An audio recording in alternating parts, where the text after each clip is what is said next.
Əl-Müddəssir, Örtünmüş surəsi. Mərhəmətli və rəhimli Allahın adı ilə. Ey libasına bürünüb örtünmüş Peyğəmbər!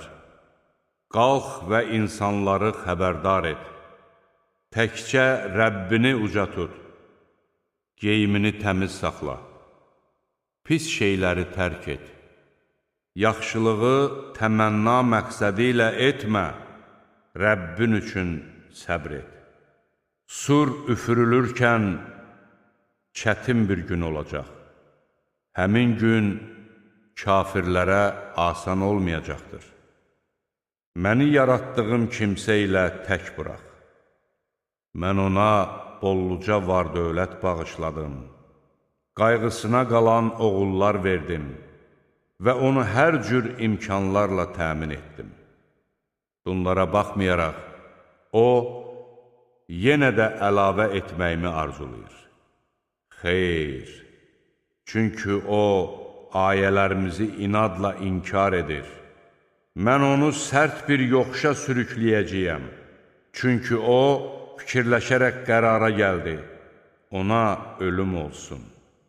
Necə qərara gəldi? Sonra yenə ona ölüm olsun. Gör nə qərara gəldi.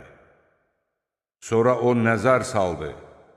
Üz-gözünü turşudub qaş-qabağını tökdü. Sonra da arxasını çevirib təkəbbür göstərdi və dedi: Bu, sehirbazlardan eşidilib təkrarlanan sehirdən başqa bir şey deyildir. Bu, adi insan kəlamıdır. Mən onu səqərə salacağım. Sən hardan biləsən ki, səqər nədir? O, kimsəni sağ-salamat buraxmaz, dərini yandırıb yaxar.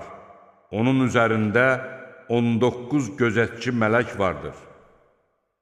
Biz cəhənnəm gözətçilərini yalnız mələklərdən etdik və onların sayını 19 etdik ki, bu, kafirlər üçün ancaq bir sınaq olsun.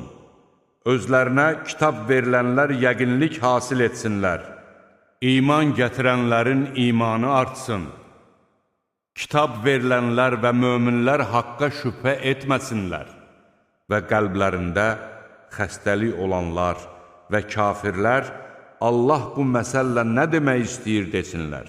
Allah istədiyi kimsəni belə azdırır, istədiyini də doğru yola yönəldir. Sənin Rəbbinin qoşunları barədə yalnız özü bilir.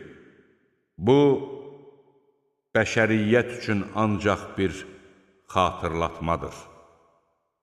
Xeyr, and olsun aya, and olsun dönüb uzaqlaşan gecəyə, and olsun ağarmaqda olan sübh çağına. Doğrudan da o cəhənnəm ən böyük fəlakətdir. Həm bəşəriyyət üçün xəbərdarlıqdır, həm də sizlərdən yaxşı işlər görüb irəli çıxmaq və ya günah edib geriyə düşmək istəyənlər üçün. Hər bir kəs qazandığının girovuna çevrilir, sağ tərəf sahiblərindən başqa. Onlar cənnət bağlarında bir-birlərindən soruşacaqlar, günahkarlar barəsində. Sizi səqərə salan nədir? Onlar deyəcəklər, biz namaz qılanlardan deyildik, kasıbı da yedizdirməzdik. Batil sözlər danışanlarla birlikdə biz də danışardıq və haqq hesab gününü yalan hesab edərdik. Ölüm yəqinliyi bizə gələnə qədər. Odur ki, şəfaət edənlərin şəfaəti onlara fayda verməz. Onlara nə olub ki, nəsihətdən üz döndərirlər? Sanki ürküdülmüş vəhşi uzun qulaqlardır ki, ovçulardan yaxud aslandan qaçırlar. Əksinə, onlardan hər biri vəhy olunmuş səhifələrin məhz ona verilməsini istəyir. Xeyr, əksinə, onlar axirətdən qorxmurlar. Xeyr, bu Qur'an bir nəsihətdir. İstəyən onu xatırlayar. Bilin ki, Allah istəmədikcə onlar xatırlaya bilməzlər. Mütləq qüdrətindən qorxub çəkinməyə layiq olan da, bağışlamağa qadir olan da odur.